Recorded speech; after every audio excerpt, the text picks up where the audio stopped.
이튿날 새벽 기도에 나오신 여러분에게 하나님의 축복이 넘치시길 간절히 축원하고, 기도하는 제목이 반드시 다 이루어지시기를 간절히 축원하고, 또 11월 한 달 동안도 은혜 가운데 날마다 큐티하시고 말씀을 읽으시고 하나님과의 깊은 영적인 대화를 가지시는 복된 거룩한 삶이 되시기를 간절히 축원합니다. 이 세상의 이 말세 현상 가운데 우리가 지금 많이 노출되고 있는데, 이 말세를 이길 수 있는 힘은 말씀과 기도로 거룩해지는 것밖에 없습니다. 주의 은혜 가운데 거룩한 삶으로 사시는 하나님의 종들이 되시기를 간절히 축원합니다. 성령이 거하는 전이라고 우리 몸을 하나님께서 그렇게 삼으셨어요. 성령이 거하는 전으로 늘 영적으로 깨끗한 거룩한 마음을 상태를 유지하시는 여러분 되시기를 간절히 축원합니다. 또 세상 일 하다 보면은 또 마음이 지저분할 때가 있어요. 그럴 때 주님 앞에 죄를 회개하고 또 예배 드리면서 털어내시고 하나님의 거룩함으로 바꾸시고 주님을 내 주인으로 모시는 그런 삶이 되시기를 간절히 축원합니다. 제가 목회하면서 그 신학 박사 공부를 수학 박사 공부를 하시는 분을 만났어요. 그래서 수학을 공부하는데 어떻게 공부하느냐 그랬더니, 중세 시대의 수학책이 이제 수학자들이 이제 책을 만들어서 하는데 거기에는 수식과 기호가 거의 없다는 거예요. 그러면서 하는 얘기가 전부 글로 써 있었다. 수학에 대한 개념을 글로 전부 써져 있다. 그렇게 얘기하더라고요. 그래서 수학을 중고등학교 때 배웠던 수식과 그 무슨 이렇게 무슨 방정식으로 배우는 줄 알았더니 박사 코스는 그렇게 하는 게 아니라는 거예요. 그래서 수학을 이 삶에 적용하면서 그러면서 글로 다 써놓았다는 거예요. 그 뭐 공부 시간에 토론하는데 수식을 뭐 이렇게 문제를 풀고 그러기 전에 토론하는데 그 수학에 책으로 된 것을 전부 그냥 첫 페이지부터 끝 페이지까지 다 읽어가지고 그리고 와서 논리적으로 그걸 대화를 통해 가지고 습득을 한다는 거예요. 수학이 시작이 그렇게 됐다는 거예요. 근데 오늘 성경 말씀 보니까 이게 전부 이 산수 수학적인 그런 표현을 여기서 다 얘기해 주고 있어요. 무슨 수식을 가지고 하나님께서 이렇게 그림을 딱 그려서 보여준 것이 아니고, 이것을 그냥 이 하나님께서 보여준 것을 그것을 에스겔 선지자는 그걸 그대로 이 글로 다 쓴 것을 볼 수가 있어요. 그림을 그려서 한 것이 아니라 글로 다 써가지고 얘기한 걸 볼 수가 있어요.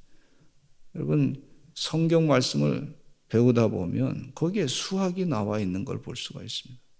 요즘에 선교원에서 시비에서 이 수학적인 개념을 여기 이렇게 가르쳐줘요.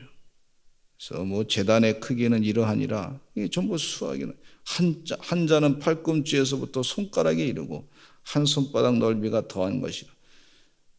재단 밑받침의 높이는 한 척이다. 이 크기에 대해서 설명하면서 한자는 팔꿈치에서부터 손가락까지 이르게 됐다. 한 손바닥 넓이가 더했다 말이지. 설명을 그렇게 글로 다 써 있는 것을 볼 수가 있어요. 하나님께서 에스겔 예언자를 통해 가지고 환상을 보여줬지만 하나님께서 이 에스겔 예언자에게 그것을 잘 설명하는 그 설명에 대해서 이 방법을 가르쳐 주셔서 그걸 그대로 다 쓰게 하신 것을 볼 수가 있어요. 그래서 성경을 잘 들여다보면은 하나님께서 아주 섬세하게 부분마다 말씀하신 내용이 있어요.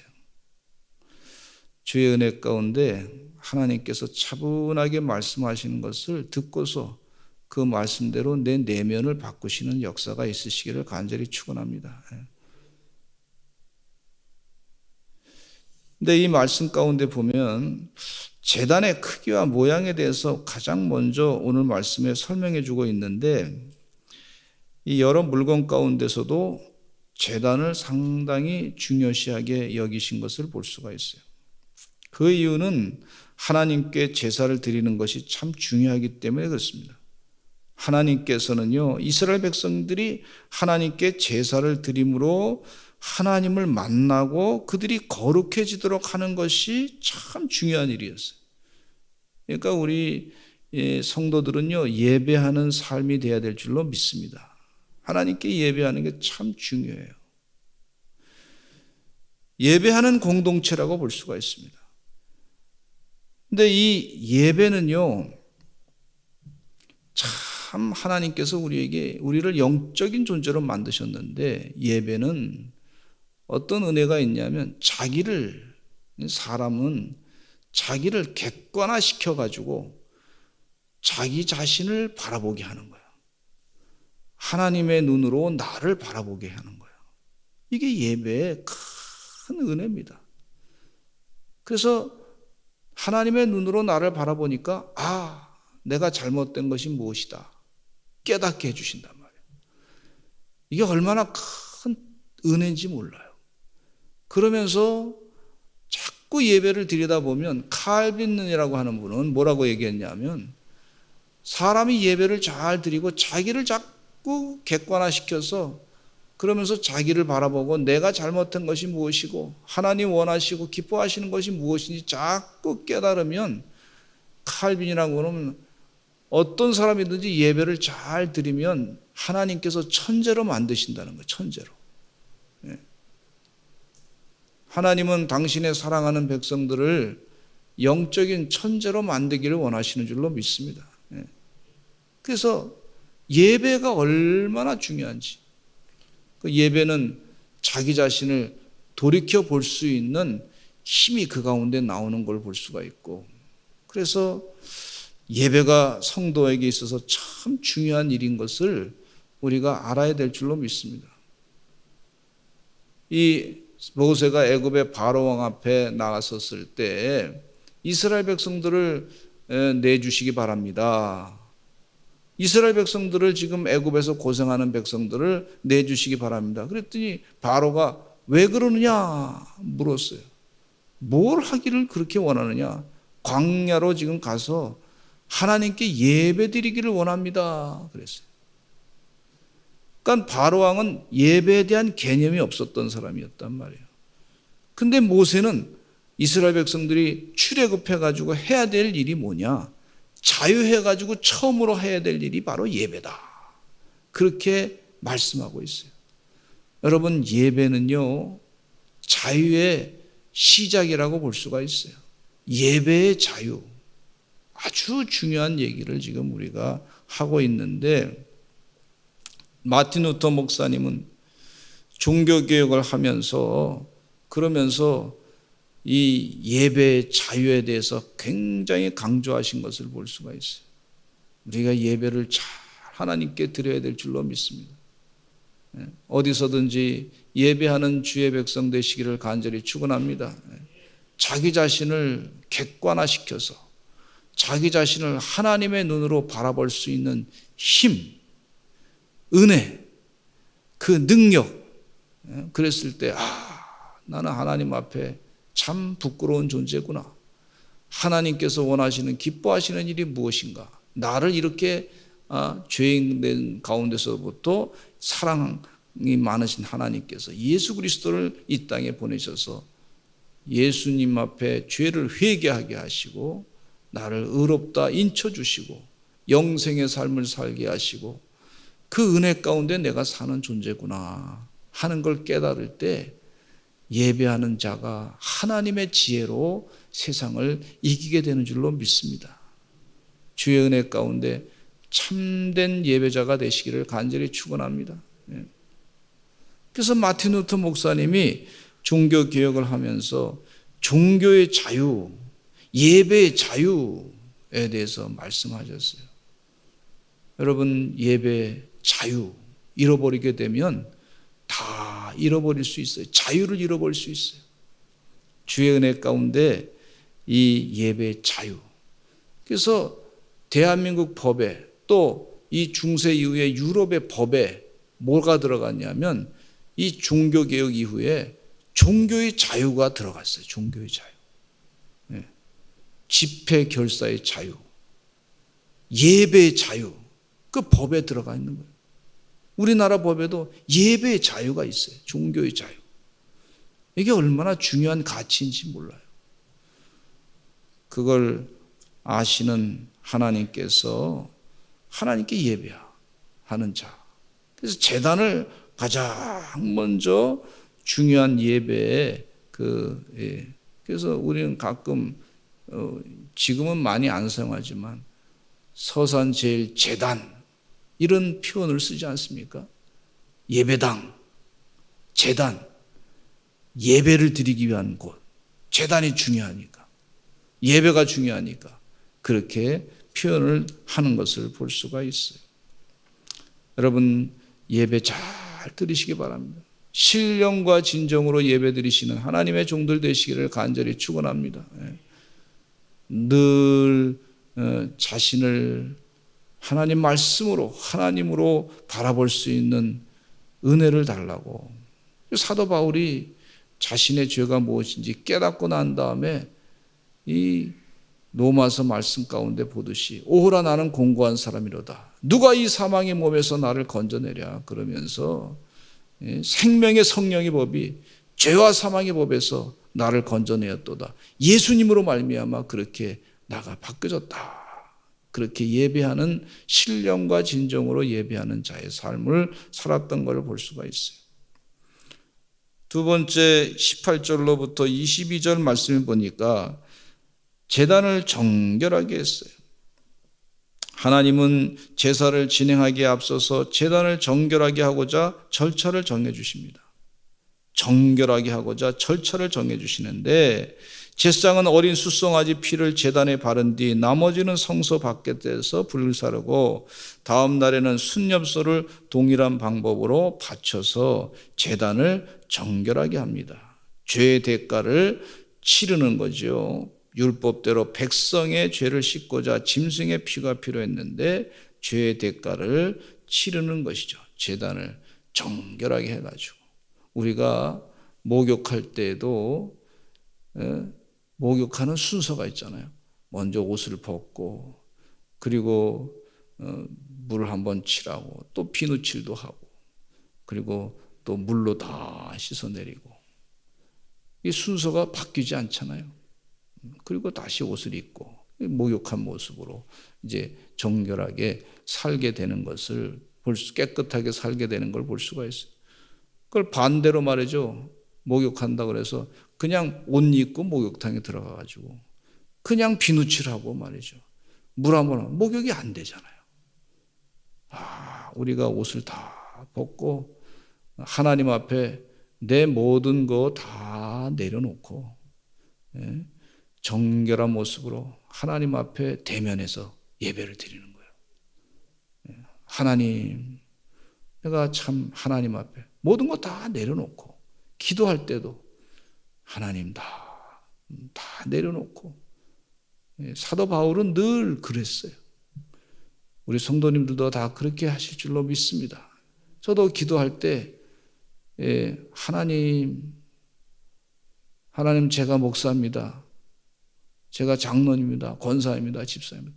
뭐 세상적인 직분을 내가 이렇게 세상에서 무슨 사장입니다. 그런 직분 다 내려놓고 하나님과 개인적인 대면을 하는 것이 그 정결한 기도의 생활이 되는 줄로 믿습니다.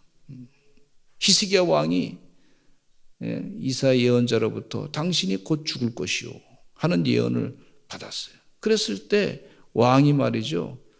벽을 향해 가지고 무릎 꿇고 하나님께 기도했어요. 내가 왕입니다. 이런 거 자랑하지 않았어요. 하나님 앞에 단독자로 섰어요. 코람 데오 하나님 앞에 대면해서 기도한 걸 볼 수가 있어요. 그랬더니 하나님께서 그의 기도를 들어주시고 응답하셔서 15년의 생명을 연장해 주셨던 것을 볼 수가 있습니다. 여호와의 말씀이라 그랬는데 23절로 27절 말씀에 마지막 세 번째 오늘 본문 말씀을 통해서 깨닫는 것은 제단을 정결하게 하기를 마친 후에 제사장은 흠없는 숫송아지 한 마리와 순양 한 마리를 속죄제물로 드리게 되는데 이때 제사장은 제물 위에 소금을 치게 됩니다. 부패를 방지하는 것이죠. 부정을 제거한다는 뜻이 담겨 있어요. 제사장은 하나님께 드리는 제물을 정결하게 하고자 소금을 치게 되는데 제단을 먼저 성결하게 구별한 뒤에 번제와 감세제를 하나님이 즐겁게 받아주신다고 약속을 하신 것을 볼 수가 있습니다. 예수 그리스도의 보혈의 피로 말미암아 우리가 속죄함을 입고 예배를 드릴 때 하나님은 예수님 때문에 나를 즐겁게 받아주시는 줄로 믿습니다. 예수님께서 내 죄를 사해 주심을 믿습니다. 예수님 때문에 나를 받아주시는 거예요. 내가 잘나서가 아니에요. 그래서 사도 바울은 뭐라고 고백했냐면 나에다 된 것은 다 하나님의 은혜입니다. 내가 가말리엘에서 공부했던 거 그건 난 배설물로 여깁니다. 예수님만 자랑하겠습니다. 십자가만 자랑했습니다. 그렇게 고백하고 주님께서 기뻐 받으시는 그런 사람으로 살게 되신 것을 볼 수가 있어요. 이 큐티 하면서 오늘 이 아침에 11월 달, 12월 달 큐티 가운데 앞부분에 나와 있는 다르크라고 하는 공동체에 대한 소개가 있더라고요. 마약 치료 공동체인데 마약 중독 치료 공동체죠. 임상현 대표라고 하는 분이 간증하시기를 본인이 10년 동안 감옥에 갇혀가지고 중독돼가지고 어떻게 헤어날 길이 없어가지고 그랬는데 그 감옥에서 잠시 억지로 못하니까 끄는 것 같았는데 그래서 나중에 이제 신학도 공부하고 목사가 됐는데 마약에 중독이 된 사람이니까 몸에서 마약을 기억하는 거예요. 그래서 나와가지고 또 마약하고 또 도박장에 또 가고 그랬다는 거예요. 너무 힘들어서 내가 이렇게 살다가 죽을 텐데 참 부끄럽다. 힘들었는데 아내가 말이죠.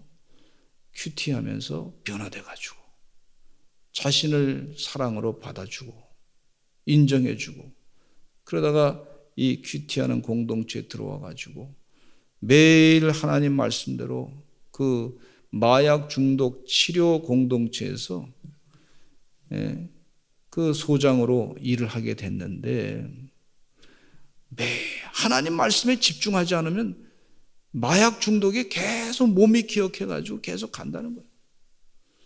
그래서 매일 다른 마약 중독 치료 단체에서는 그 일본에서 아마 주도하는 그런 곳인 것 같은데 거기서는 예배 드리는 거를 큐티하는 것을 하지 말라고 그랬다는 거예요. 근데 본인은 반드시 큐티를 해야지만 되겠다고 얘기해가지고 거기서만 이게 큐티하게 되는데 우리 하나님의 은혜 가운데 그분 고백이 하나님 말씀이 없었으면 나는 이미 죽은 몸이었습니다. 망가진 몸이었습니다. 그렇게 고백을 하시더라고요. 그래서 그 간증을 들어보면서 잔잔한 하나님의 은혜를 깊이 느끼게 됐어요. 여러분 하나님 말씀 우리 예배하는 거 편안하게 막 이렇게 할 수 있어서 참 좋습니다. 우리 성도들 다 보시면 큰 문제가 없는 것 같아서 다 세상이 그런 줄 아는데 그렇지 않습니다. 이 세상이 지금 아주 악한 길로 가고 있어요. 중독 현상 가운데 사람들이 빠져 있는 걸 볼 수가 있어요. 인터넷 중독, 핸드폰 중독, 각종 이상한 잘못된 영상의 중독, 이런 것들이 있다고요.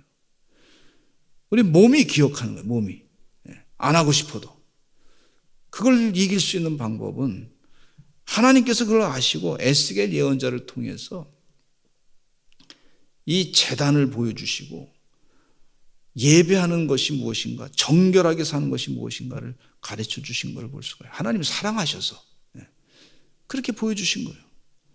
주의 은혜 가운데 하나님 말씀을 집중적으로 말씀을 큐티하면서 은혜를 받으시는 여러분 되시기를 간절히 축원합니다.